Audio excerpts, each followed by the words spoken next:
when peace like a river attendeth my way, when sorrows like sea billows roll. Whatever my lot thou hast taught me to say, it is well, it is well with my soul. It is well, it is well with my soul, with my soul. It is well, it is well with my soul.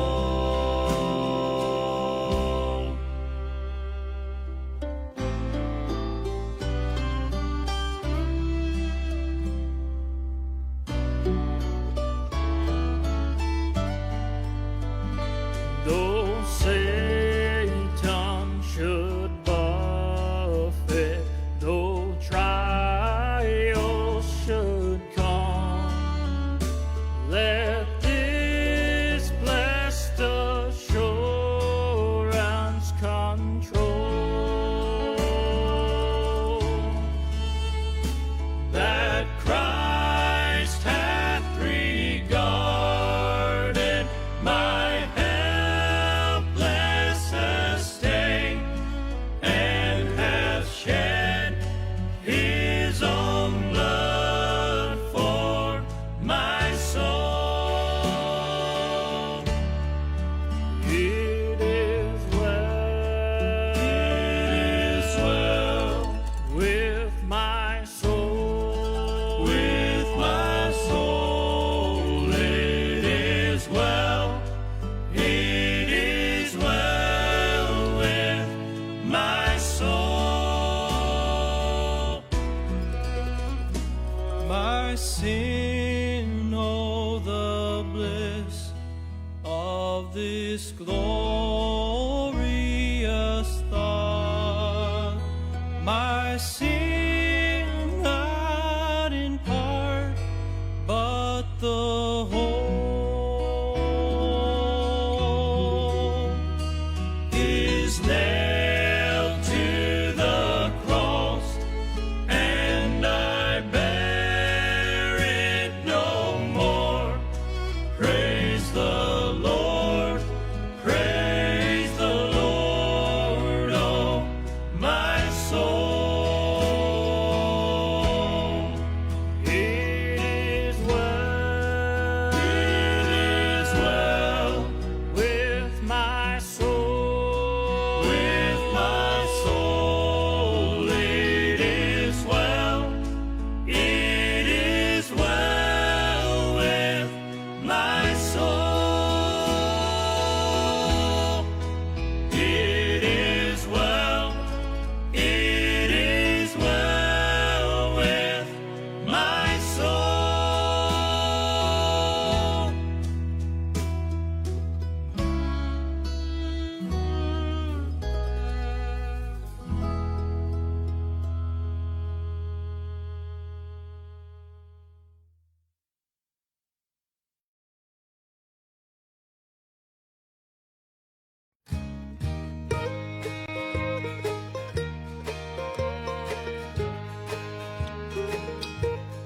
When I look around and see the good things He does for me, I know I'm unworthy of them all.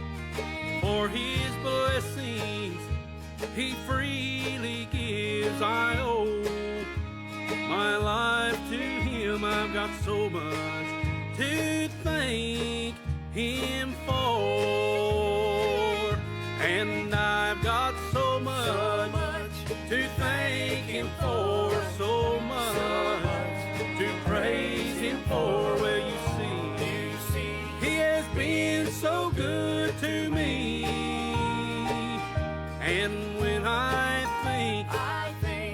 of what he's done and where he's brought me from. I've got so much to thank him for.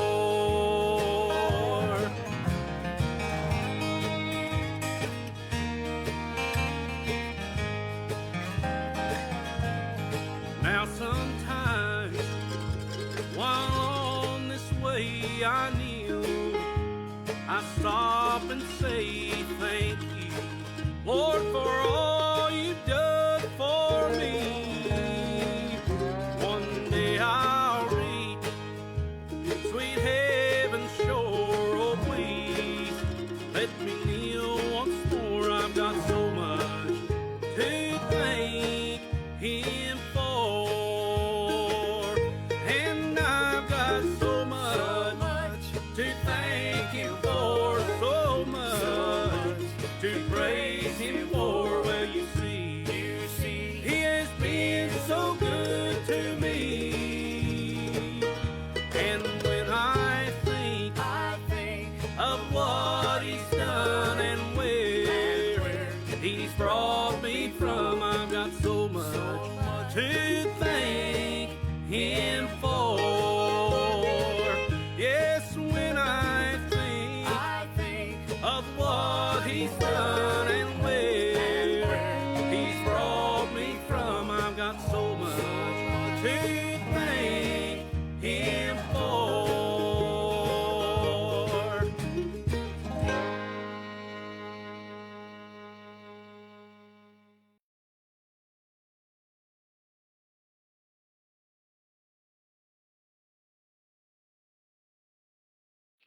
Blessed morning to each everyone. Good morning and praise God for another opportunity that we had here in our Bible program, Newman Every Morning, developing a strong faith to God. And I praise God for God give us another extra strength for today. Amen.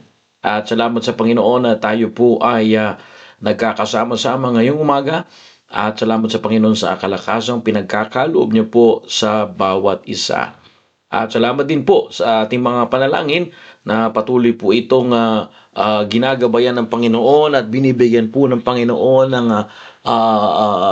sagot sa ating mga panalangin, at magpapasalamat talaga tayo sa Panginoon. Excuse me. At salamat sa Panginoon na tayo po ay naparito na at another opportunity na makapag-aral ng salita ng Diyos. Magandang umaga po sa bawat isa. Good morning, Brother Jobs there. Good morning, wife. Good morning, Brother Mac, all the way there in Perth Mission. And good morning, Sister Clarice, all the way there in PMG. And good morning, Brother John Berg. Good morning, Sister Bona. Good morning, Nanay Rolena, Sister Bona, all the way there in Perth Mission. And Brother Michael, all the way there in the Cake Factory. Good morning po sa inyo at kay Nanay Helen at sa mga nakikinig po ngayong umaga. I hope we're ready for another encouragement in the Word of God. At magandang umaga po sa bawat isa. Sa mga hindi ko pa po nababate, just let me know at para mabati ko po kayo. At magandang umaga sa inyo. Open your Bible, please. Buksan natin muli ang chapter number 10 of 1 Kings. Babasahin po natin yung sinabi ng Biblia. Okay? The Bible says in verse number 6, "And she said to the king, It was true report that I heard in my own land of thy acts and of thy wisdom." Verse number 7, "Howbeit I believed not the words until I came, and mine eyes had seen it, and behold, the hap was not told me. Thy wisdom and prosperity exceeded the fame which I heard." Verse number 8, "Happy are they men, happy are these thy servants, which stand continually before thee, and that hear thy wisdom." Verse number 9, brethren, the Bible says, verse number 9, sabi po ng Biblia, "Blessed be the Lord thy God, which delighted in thee, to set thee on the throne of Israel, because the Lord loved Israel forever. Therefore made the king to the judgments and justice." Let us pray. Heavenly Father, thank you, O God, for this morning. I pray to speak to your people, O God, because without you, O God, we're just good for nothing. Thank you, O God, for a great day that you've given to us this morning. Give us a humble and teachable heart, And we promise, oh God, we'll bring back the glory, for thou art worthy to receive. And it seems that in our heart, oh God, forgive us. This is our prayer in Jesus' name. Amen and amen. Alrighty. Okay, good morning to our brethren, and may the Lord bless you. And I want you to understand this morning, we will continue. We are now episode 600. Alright, episode 600. And we're still talking about lessons from Solomon's life. Okay? And as you remember, this is the meeting of Queen of Sheba to Solomon. And when the Queen of Sheba, brothers and sisters, finally met Solomon, she discovered that everything she had heard was true. Was true. Solomon's wisdom was real. Solomon's godly character was real. Godly leadership was real. And Solomon's relationship, in verse number 1, when Queen Sheba finally met Solomon, she saw the real relationship of Solomon with the Lord. And the real relationship with Solomon was evident to the Lord. And I want you to understand that, church, in order for us to develop our strong faith to God, we talk about developing our strong faith. It is important to us to understand one of the things, brothers and sisters, to develop our faith to God is right here in verse number 6. And she said to the king, the Queen of Sheba, it was true report. It was true report. Sa Tagalog po, pawang katotohanan ang nababalitaan ko. Paano natin ma-develop yung ating pananampalataya po sa Diyos? Yung tayo ay mabuhay sa katotohanan. Nakukuha na po ba ninyo? Are you there, amen? Kahit saan tayo pumunta, kung saan man tayo nilagay ng Diyos, kung dyan man sa ating pamilya, dyan man tayo ngayon, nasa trabaho man tayo ngayon, o nasan man tayong lugar, mga kapatid, napakaganda na pawang katotohanan ang nababalitaan nila sa atin. Isang bagay na para tayo po ay maging magandang halimbawa na namumuhay bilang Kristiyano, ay dapat tayo po ay hindi makalimot na ang ating pamantayan ay katotohanan mula sa salita ng Diyos. It's right here in the text. The queen was so encouraged, and the Bible says when the Queen Sheba finally met Solomon, she discovered that everything she had heard was true. Brothers and sisters, the Bible make it clear. The queen said, it was true report. Right here, it was true report. Do you know what does it mean? It means a life that matches the testimony. Pawang katotohanan ang nababalitaan ko at nakita ko, totoo ang kanyang karunungan, totoo ang kanyang pamumuno, totoo ang kanyang patotoo. Kitang-kita ang pagpapala ng Diyos sa kanyang buhay. Yan po ang nakikita po. Yan po ang laman ni Solomon. Kapatid, napakaganda sa buhay ng Kristiyano na makita po nila ang Diyos sa pamamagitan ng katotohanan na pinangahawakan natin. Nariyan na po ba kayo? Are you there? Amen? May kausap na po ba tayo? Hello, magandang umaga po sa inyo dyan. Nanay Rolena, Brother Janber, dito ka na pala. Walang pasok si Brother Janber. Okay, that's good. Okay, nakapunta ka ngayon dito. Diba? Diba nakakatuwa mga kapatid? Amen? Pawang katotohanan ang kailangan natin maipahayag sa buhay natin. Mahirap yung nagtatago-tago tayo. Mahirap yung nabubuhay tayo sa kasinungalingan. Alala ko po yan. Lagi pinapaalala ni Pastor Hill, huwag tayo mamumuhay sa hindi katotohanan. Talaga naman, kasi pahihirapan mo ang sarili mo. Akalain mo, hahanap ka ng isang lugar na meron nga kaming pinapanood ni Crisel kagabi, ay talagang nabubuhay sa hindi katotohanan. Hanggang sa siya po ay, panoorin nyo na lang, maternal instinct, panoorin nyo na lang po yun. Alam mo, mabubuhay ka sa hindi totoo, Mga kapatid, torture yun sa iyong buhay. Pero nakita po ng isang reyna sa Sheba, ng personal niya makita ng reyna ng Sheba, si Solomon, tuklasan niya ang totoo at lahat ng kanyang naririnig. Totoo ang kanyang karunungan. Totoo yung karunungan ni Solomon na galing sa Diyos. Totoo yung pamumuno ni Solomon galing sa Diyos. Totoong na tumatag ang pananampalataya ni Solomon. Totoo at ang kanyang patotoo ay kitang-kita sa mga pagpapala ni Solomon na ang Diyos ang kanyang buhay. Mga kapatid, kailangan natin mabuhay sa katotohanan na galing po sa Diyos. Huwag po tayong aalis po sa prinsipyo na tayo po bilang anak na ng Diyos, tayo ay pinagpapala kasi po tayo po ay nabubuhay sa katotohanan. Wala pong pinagpala ang Diyos na nabuhay sa kasinungalingan. To our old viewers here, when the Queen of Sheba finally met Solomon, she discovered that everything she had heard was true report. Like what I said, Solomon's wisdom was real. Solomon's godly character was real. Solomon godly leadership in the Israel during those times was real. Solomon's relationship with God was evident. And brethren, let me tell you this, there was no difference between Solomon's reputations and reality. Did you get that, church? Hello? Walang pagkakaiba yung kanyang reputasyon at ang kanyang tunay na pagkatao. Brethren, it is important this morning to realize that. Number one, let your life match your testimony. You know, people should not shock when they see how you really live. And brethren, I encourage you, especially to our church here in Newman and Perth Mission, our private life should be agree with our public testimony. Either amen? And brethren, the greatest testimony is consistency.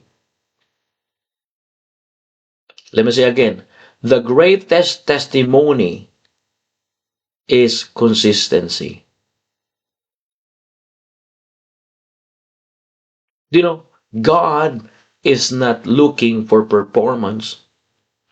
God is looking for develop and genuine faith. Narino po ba kayo? Let your life match your testimony. Let our private life should agree with our public testimony.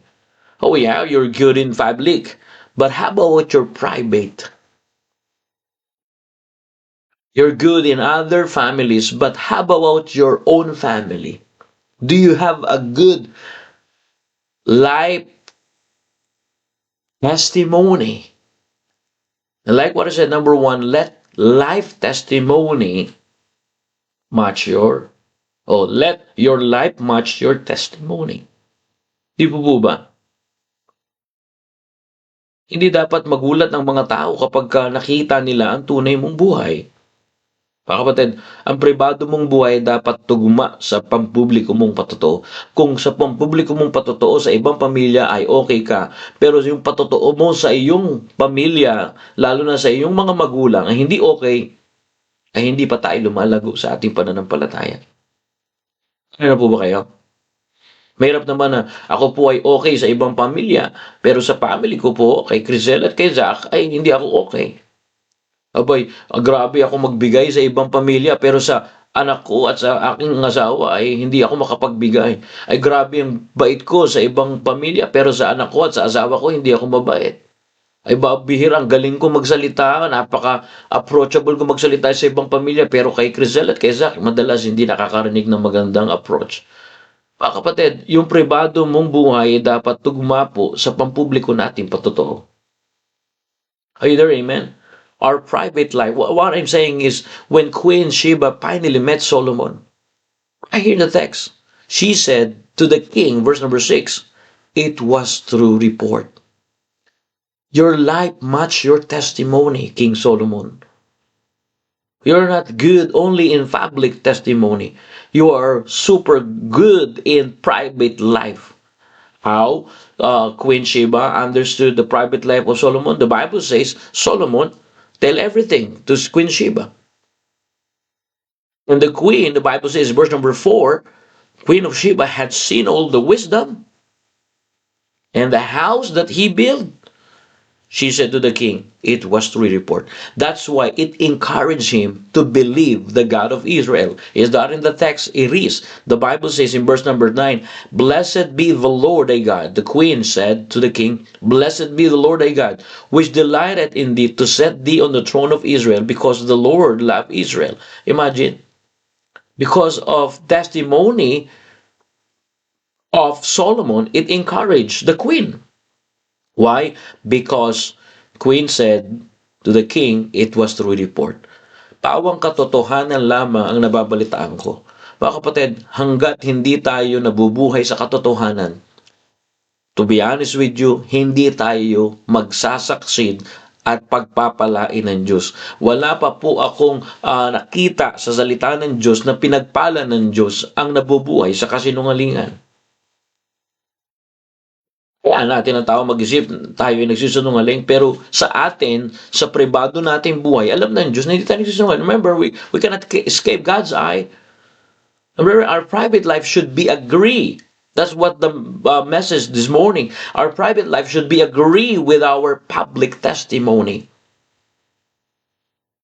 Because the greatest testimony is consistency.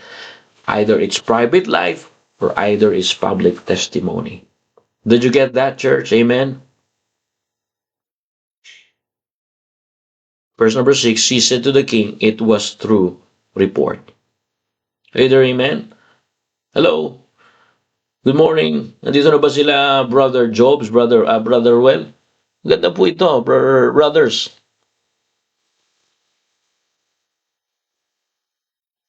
Mahirap yung okay ako sa ibang tao, okay ako sa aking pamilya, pero sa family ko, hindi ako okay. Ibig sabihin, hindi pa nade-develop yung pananampalataya ko. Bakit? Okay lang ba ako sa mabait sa akin? Okay ka lang ba kung mabait yung tao sa iyo at approachable yung tao sa iyo at napiplease ka ng tao? Pagka hindi ka na napiplease ng tao, hindi ka na okay. Right? Let me say again, let your life matches your testimony. My private life should agree with our public testimony. It manifests that my faith in the Lord is developed and genuine. Either amen? Hello? Brothers and sisters, it is important that a life that matches the testimony. Let your life matches your testimony. Amen? People should not be shocked when they see how you really live. Hindi dapat magulat ang mga tao kapag nakikita nila ang buhay mo ay totoo. Bakit? Ikaw ay anak ng Diyos. Ikaw ay Kristiyano. Nalala po ba kayo? Nandito na ba yung mga kapatiran natin? Hello? Sino yung mga nandito? Dito na pala si Brother Paulo. Good morning, Brother Paulo. Nanay Helen and Brother James Jacob Diayon. Okay, magandang umaga sa iyo, Brad. Number 2, like what I said last Tuesday, your life should confirm your message. Is that in the text? It is. Verse number 6, verse number 6 is lots of truth here. The Bible says, and she said to the king, to King Solomon, it was true report that I heard in mine own land. Queen received a lots of messages about King Solomon. And when the Queen of Sheba finally met this king of Israel, it confirmed the message. Brethren, if we truly a soul winner, if we truly a preacher or a teacher or Sunday school teacher, and we bring the message to the people, brethren, your life should confirm your message. If you say God is good, your life should reflect gratitude. If you say God answers prayer, people should see prayerfully and warrior prayerful life. If you say Christ changes lives, people should see change in you. Di po ba? Dapat yung mensahe ng Ebanghelyo ay nakikita sa buhay natin. Tatanda natin, hindi nila nababasa yung Biblia na hawak natin. Pero mga kapatid, binabasa po nila yung ating buhay. Ano po kayo?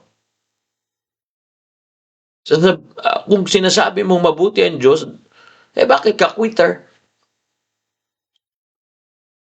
Ibig sabihin sa mahirap na bagay, hindi naging mabuti ang Diyos. Kaya tayo nagkukwit kasi katamaran yan. Gusto natin ng comfort. Do you know, God is interested not in your comfort.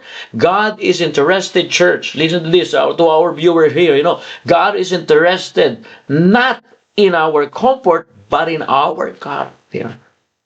And it should be developed. It develops if we allow the Word of God develop that. Because if you say God is good, then your life should reflect, your life should confirm your message. God is not good only in abundance time. God is not only good when your preach is full. God is good even in difficult times. Not only in abundant times. Kapag ka mabuti ang Diyos, hindi ibig sabihin nun, hindi ka na listen to this, pagka may problema ka, hindi ibig sabihin, hindi mabuti ang Diyos. At naman, pagka may problema ka, hindi dapat nakikita na nga, may problema na nga, pero lugmok ka pa, nasa sulok ka pa, nakasimangot ka pa. Bira, magpasalamat mo. Nasa kalagitnaan ng problema, ako, sa totoo lang, araw-araw mga kapatid, ang dami, pero nagpapasalamat ako kasi binuhay tayo ng Diyos eh. Makikita mo ang Diyos, yung presensya ng Diyos, mararamdaman mo. The fact na nasa loob ka pa ng simbahan, hindi lahat ay nagpapatuloy sa gawain ng Diyos. Marami nag-quit na. Pero ikaw, pansin mo, gusto mo na, you almost gave up. Right? You almost gave up. And brothers and sisters, you almost said, I want to quit. But don't quit because God will strengthen you. God does not always remove the battle immediately.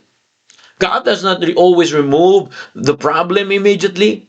Sometimes He gives you, He gives me, He gives everyone this morning strength to continue. Because the promise is not the life will be easy, but the promise is that God will strengthen you. Hindi laging agad inaalis ng Diyos yung pagsubok. Minsan nagbigay siya ng lakas upang makapagpatuloy ka sa kalagitnaan ng pagsubok. Hindi niya ipinangakong magiging madali ang buhay, ngunit ipinangako niyang alakasin niya tayo. Yun dapat ang nakikita sa atin. May nakita ang reyna. Listen, when the Queen of Sheba not only heard in her own land, right here in the text, and she said to the king, it was true report that I heard in my own land. Brethren, don't quit because God will strengthen you. And brothers and sisters, sometimes He gives strength to continue. And God does not always remove the battle immediately. God does not always remove the circumstances and struggles in life, shortcomings, short of finance, short of everything. But God gave you first extra strength. Listen to this, church. When you're tired, lean on God. When you are discouraged, let's go back what the Bible says. Read the word. Study to show thyself approved unto God. What the Bible says, yeah? When you are weak, pray more. Brethren, when you are weak, that's the time you spend much time in prayer. There's a lot of Bible character. Daniel prayed when he is in the lion's den. Di ba si Daniel? Nandun na sa kung saan nandoon ang mga leon. Abay, nananalangin siya. Akalain mo, sabi ng Biblia, kung nakakapagsalita lang yung leon, talagang meron ng fellowship sa baba ng lions din, pero nagiging unahan, nagiging higaan na lang at habang nananalangin si Daniel. So, ibig sabihin, mga kapatid, pagka nanghihina ka, mas ladamihan mo, panalangin mo, mas nanghihina ka sa spiritual mo, mas hindi ka umabsent sa church. Kaya ang nangyayari yan sa buhay mo dahil nanghihina ka na, lumalayo ka pa sa simbahan kung saan binubuhos ng Diyos ang pagpapala. But when you are tempted to quit, remember God's faithfulness. Because God's faithfulness never expires. Your strength may fail, but let me tell you this, God's strength never fails.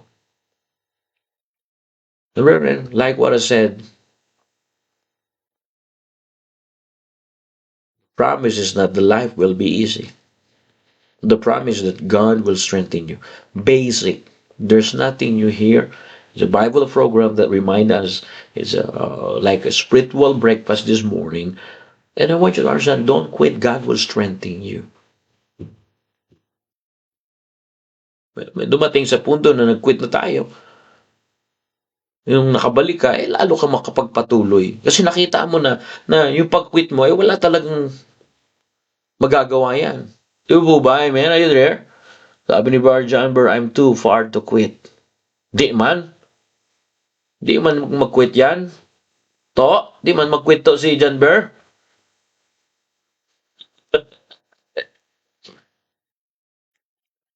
Pagpagod, diyan ka umasa. Diyan mo mga pagkatiwala ng Diyos.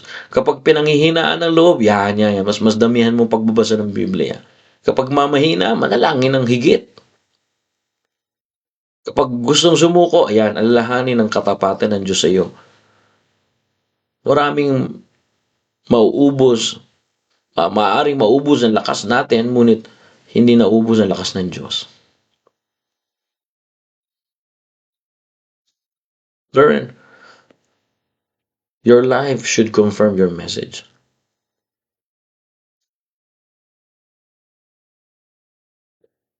Mas nakikita yung mensahe ng Diyos sa panahon. Kaya sabi natin, bakit pinahintulutan to ng Diyos sa akin? Kasi meron siyang gustong, may purpose po yun, may message po yan eh. Kaya kung sinasabi natin mabuti ang Diyos, if we say God is good, even in the midst of your storm, in the midst of, discouragement, let's develop a strong faith to God that your life should reflect gratitude.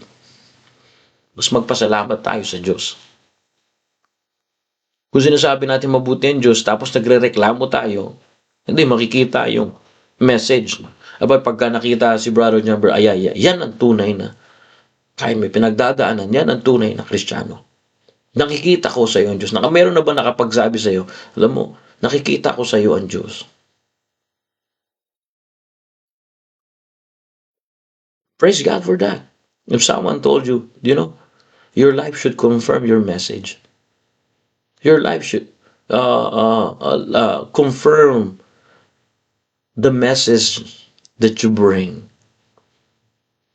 Your life confirm what kind of message you share. And brethren, if we preach the gospel, if we share the gospel, brethren, our life should confirm our message, our gospel. If we say Christ changes lives, people should see changes in us. Either amen. People should see changes in you. Hindi pwedeng tumagal ka lang sa simbahan, pero wala nagbago sa iyo. Nakakatakot mga kapatid, tumatagal tayo sa simbahan, pero wala nagbabago. Hello? Ikaw sa pa ba ako, amen? Napakaganda po ngayong umaga na makita po natin yan. Napakaganda mga kapatid na tayo po ay makapagpatuloy. The Bible says, and she said to the king, it was true report. It was true report. I remember a product advertisement may makes many promises, but the real test is when the customer actually use it. The same right here. Verse number 6. The Queen of Sheba tested what she heard, and Bible says, she found it true. Amen. Church, likewise, people will test our testimony by observing our lives. In order to develop our strong faith to God, let our testimony, let our godly testimony confirm our message. Napakaganda mga kapatid na maunawaan natin yan. 'Di ba? Maaaring maraming pangako ang isang, 'di ba, nag-a-advertise diyan. Boy, pagka binili mo ito, talagang matibay ito, 'di ba? Mga ganoon. Ngunit ang tunay na pagsubok ay kapag nagamit na ito ng tao. Mga kapatid, sinubukan ng reyna ng Sheba ang kanyang narinig. Nasa salita ng Diyos At nakita niya to ng totoo. Ganito rin ang mga tao sa ating patotoo. Sinusubok nila, inoobserbahan nila. Ako, pag pumupunta ako sa Perth, alam ko inoobserbahan ako ng mga membro doon. Alam ko inoobserbahan ako ni Brother Mac. Alam ko yan, Brother Mac. Alam ko inoobserbahan mo ko dyan, Brother Mike, pag pumupunta ako sa ating church dyan. Alam ko, si Sir Clarice, inoobserbahan niyo ko. Alam ko, Brother Jer, inoobserbahan niyo ko. Kaya inaayos ko ang aking patotoo. Sa biyaya po ng Diyos. At maayos ang ating patotoo kung lagi tayong nagpapakita ng tuloy-tuloy at pagpapatuloy sa pananampalataya. Hindi lang tayo pasimula. Narino po ba kayo? The best testimony is when people discover that the truth about your Christian life is even better than what they heard. Is that in the text? It is. Right here in the screen, the Bible says, and she said to the king, it was true report that I heard in my own land of thy acts and of thy wisdom. So it means the best testimony, brothers and sisters, in the Lord is when people discover that the truth about your Christian life is even better than what they heard. Sa Tagalog, mga kapatid, ang pinakamagandang patotoo bilang mananampalataya ay kapag nakita ng tao na mas maganda pa ang katotohanan kaysa sa kanilang narinig. Naririnig sila. Pero pagka diniscover nila, doon nila mas makikita ang totoo. Mga kapatid, a godly life turns a good report into a true report. Let me say again, a godly life turns a good report into a true report. The Bible says, and she said to the king, all right, I heard a good report to you. But she said to the king, it was true report. So a godly life turns a good report into a true report. May naririnig silang maganda ng balita sa'yo, pero ang nakita nila, yung pawang katotohanang balita. Napakaganda yun, di ba mga kapatid? So ibig sabihin, nakarinig din tong si Queen Sheba ng hindi totoo. Kasi hindi niya naman sasabihin po na totoo yung balita kung meron siyang mga hindi narinig na totoo. Kaya nga, ang turo, bago natin mapakinggan yung isa, alam mo, ganito yan ganyan yan Alright, ganito, okay. So, tingnan natin, alamin natin kung totoo yan. Kausapin natin yung tao. Di ba nasa Biblia, narinig ni Queen Sheba, pero, sabi niya, okay, narinig ko, pero gusto ko makausap talaga yung hari kung totoo at gusto ko makita talaga, ipasyal niya ako doon sa sinasabi ng, di ba, mga kapatid, kung meron tayong naririnig, huwag tayong basta-bastang maniniwala. Dapat makita muna natin ito. Dapat kumpirmahin muna natin ito. Huwag yung alam mo, kasi si pastor kasi naniniwala ko sa advice niya.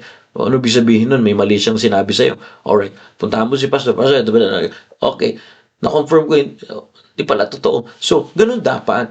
Di ibig sabihin, pagka may narinig ka, okay, oo nga, no? Sige nga, no? Yan na, dyan na pumapasok yung misunderstanding.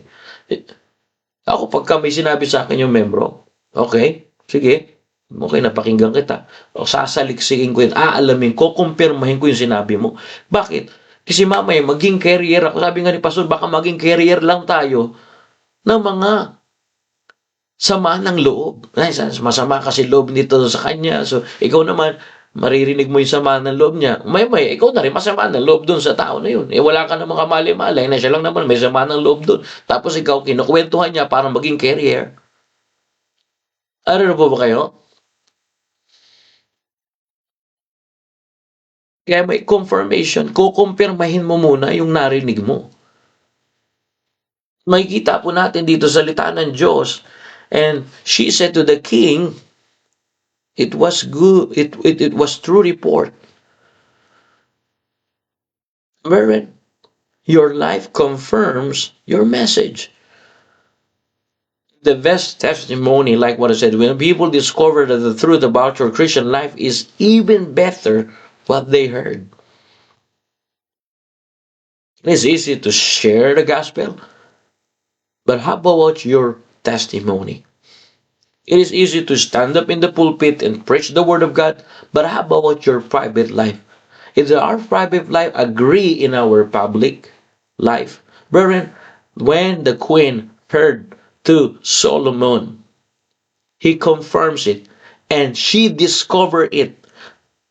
And when she discovered it, a godly life of Solomon, brothers and sisters, turns a good report into a true report. Either amen?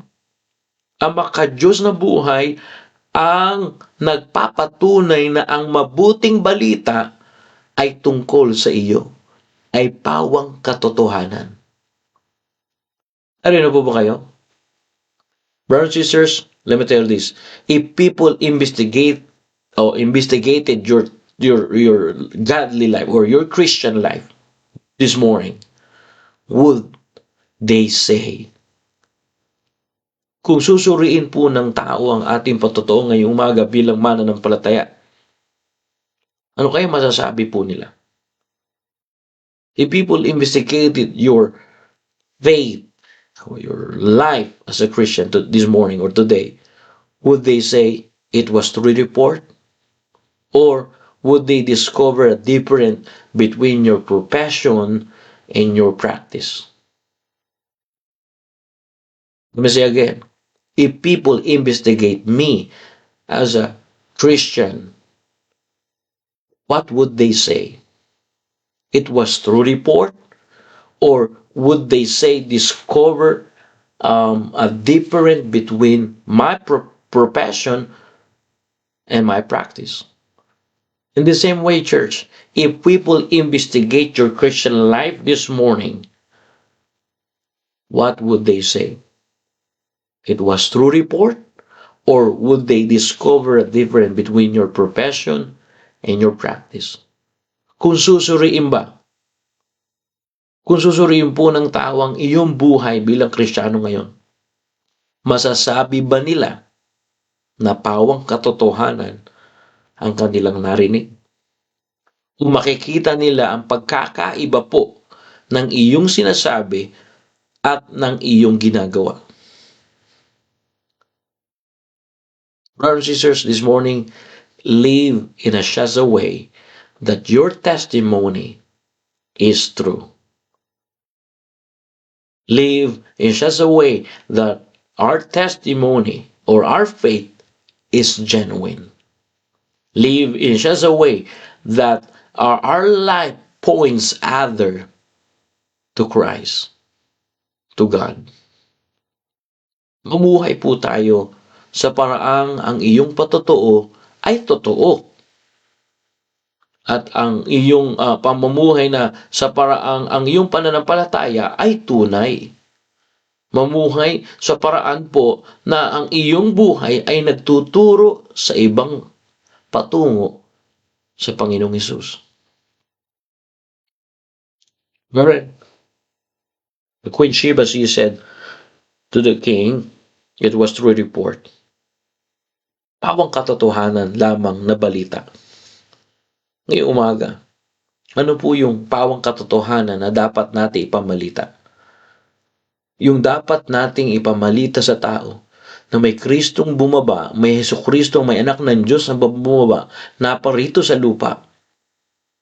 At sabi ng Biblia, siya po ay namuhay kasama ng tao. Siya po ay nagsilbi, hindi po siya mapagmalaking Diyos, nagpakumbaba po siya. Siya po ay Diyos, anak, nagpakumbaba po siya, namuhay kasama natin, at siya po ay napako sa krus. Hindi po siya pinako taon-taon, pinako po siya isang beses lang, at dumanak pa po ang kanyang dugo, at ito po ay nagpatotoo sa mga lumang tipan na yung dugo na yun ang maglilinis ng ating kasalanan. At siya po ay nailibing, pero ang sabi ng Biblia, ikatlong araw, sa unang araw ng linggo, muli po siyang nabuhay, alang-aling sa ating kasalanan. Subayad na po yung ating kasalanan. Pwede na po tayong lumago at pwede na tayong hindi maalipin ng kasalanan. Bakit tayo bumabalik sa ating kasalanan? Bakit tayo bumabalik sa pagpambabae? Bakit tayo bumabalik sa bisyo? Bakit tayo bumabalik sa kasinungalingan? Kung ang Diyos ay binayaran na tayo sa pagkahatol ng ating kasalanan. Yun yung katotohanan, mga kapatid, na dapat nating ipamuhay. Huwag na po tayong mamumuhay ng hindi totoo dahil si Kristo Jesus ay naparito at sabi ng Biblia, siya po ang buhay, siya po ang daan, at sabi ng Biblia, siya rin po ay katotohanan. Kaya nga, nung tayo ay nagsabi na tayo po ay tagasunod ng Panginoong Jesucristo at tinanggap natin si Kristo sa ating puso, tayo na po ba ay nabubuhay sa katotohanan? Brothers and sisters, right here in the text, the Bible says, it was true report. What is our report? Our report is when Son of God stepped out from eternity and entered in humanity. The Bible says, He humbled Himself. He made Himself like a servant. And the Bible says, He obeyed even the death of the cross. And in the cross, He shed His precious blood. And according to Old Testament, without shedding of the blood, there is no remission. And also in Book of Hebrews. Now, the shedding of the blood cleanse us away, cleanse our sins away. And the Bible says, He was buried, but 3 days and 3 nights, He not stayed dead. In the bright Sunday morning, He arose to prove that life could be eternal. And brothers and sisters in the Lord, our report is the gospel, the good news of death, burial, and resurrection of the Lord Jesus Christ. Because Jesus said He is the way, He is the life, and He is the truth. And if we say that we are Christian, if we say we ask Jesus to come in our heart, and we have Jesus in our heart, and we are a follower of the Lord Jesus Christ, brethren, we can live a life that confirm our message. We live as a way that our Christ-like, our testimony is true, and our faith is genuine, and our life points other to our Savior, Lord Jesus Christ. Brethren, the Bible says, when Queen of Sheba not only heard, but he confirms it. A godly life of Solomon turns a good report in a true report. The Bible will make it clear. If people investigate our faith and our Christian life this morning, what would they say? It was a good report, or it turns a true report.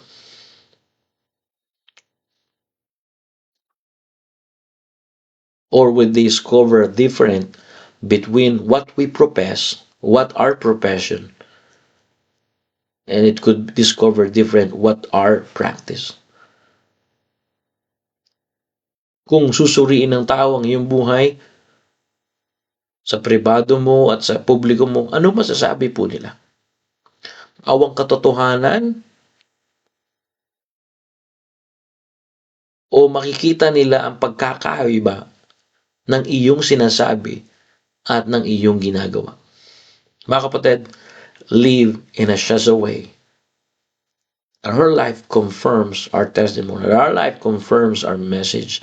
Our life confirms our godly testimony. Live a Shaza way that your testimony is true. Mamuhay na paraang ang iyong patotoo ay totoo. It was true report. Awang katotohanan ang balita. I hope it encouraged you, church, especially to our member here in Newman and in Perth. Let us pray. Heavenly Father, this morning, thank you, Lord, for reminding us. Thank you for this Bible program that you teach us this morning. And then, since a sincere heart, Lord, forgive us. Cleanse us from our iniquity. Remove hypocrisy. Remove lies in our mouth. Remove bitterness in our hearts. Restore, renew, and revive a right spirit within us. Lord, please. Any sins that is in our heart, forgive us.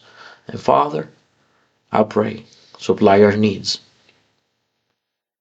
and develop our faith. Pray, Lord, for our brethren that in bed of sickness. I pray, Lord, for fast healing and recovery of Otep, our brother and friend of Brother Gerald. Pray, Lord, for fast healing recovery. And also Christian Sailor, fast healing recovery.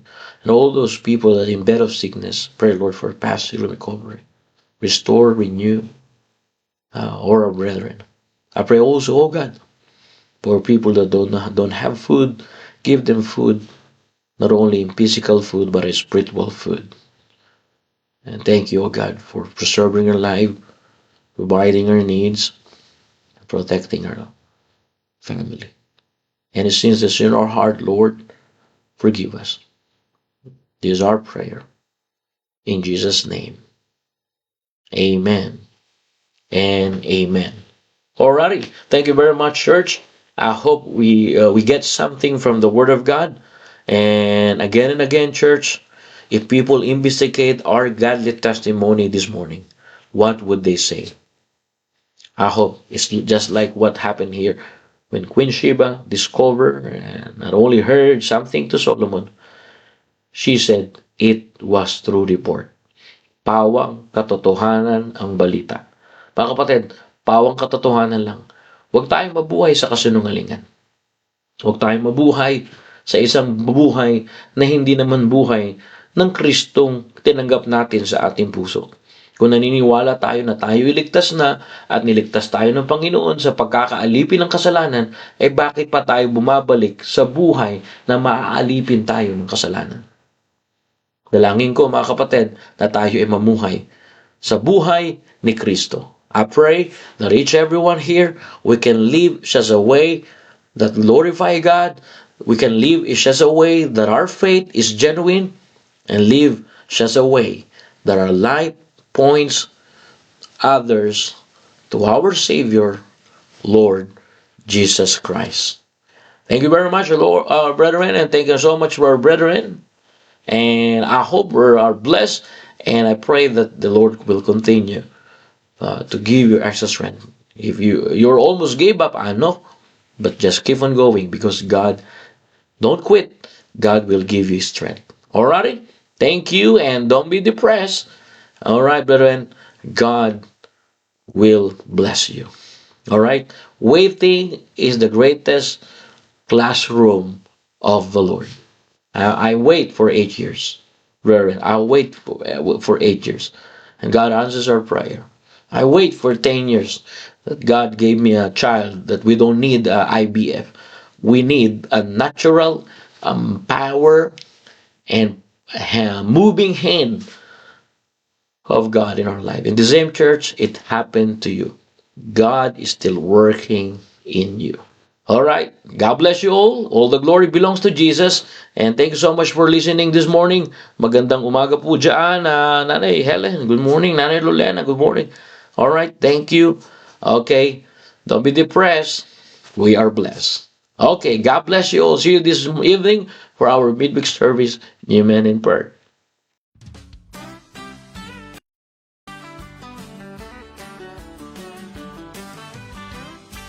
I'm too blessed to be depressed. I'm living on love. I'm not buying on time. And I don't need luck, 'cause I've got faith. And I'm too blessed to be depressed, and I'm living on love. Now some folks say they can't make it through the day without a little sun.